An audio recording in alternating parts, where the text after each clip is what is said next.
দুনিয়া কত অ্যাডভান্স বলো, সেখানে আমরা কতটা বোকা, তবে এই বোকা হয়ে থাকতে চাই। হ্যালো এভরিওয়ান, কেমন আছো? আশা করছি ভালো আছো। তো দেখো, আজকে আমি তোমাদের সাথে শেয়ার করছি আমার কোম্পানির মিটিং। এটা আমার রেনে কোম্পানির মিটিং। আগেও আমি এসেছি দমদমে, তো এত দূর এটা আমার ফার্স্ট টাইম আসা। তো হয়তো বলবে, সবই কি তোমার ফার্স্ট টাইম আসা? অবশ্যই আমার সবই ফার্স্ট টাইম আসা, কারণ আমার কাজের লাইফের অভিজ্ঞতা রানাঘাট অবধিই ছিল। আগে অত ব্র্যান্ডেড কোম্পানিতে কাজ করতাম না বলে এতটা আমি মিটিংয়ের প্রতি ধ্যান দিইনি। তো এখন যেমন আমাকে মাস্ট আসতেই হবে, তো সেই কারণে আমাকে বাধ্যতামূলক আসতে হয়েছে। তো আসার অভিজ্ঞতাটা যে কতটা ভালো, আগে যেগুলো আসেনি সেগুলোতে খুব মিস করি যে কেন যাইনি।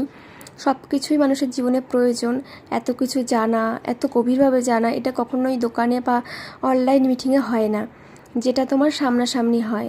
অনেক কিছু বোঝা, পরিবেশটা দেখা।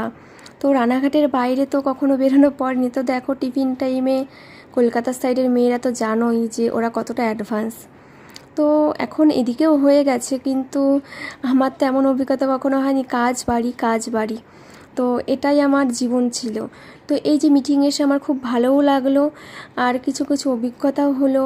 রাস্তাঘাটে চলার জন্য তো কিছুটা মানুষের অভিজ্ঞতা লাগে, সময়ের সাথে তো তাল মিলিয়ে চলা দরকার, বলো?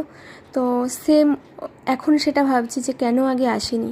সময়ের সাথে অবশ্যই তাল মিলিয়ে থাকা উচিত, নাহলে জীবনে বাঁচা যায় না।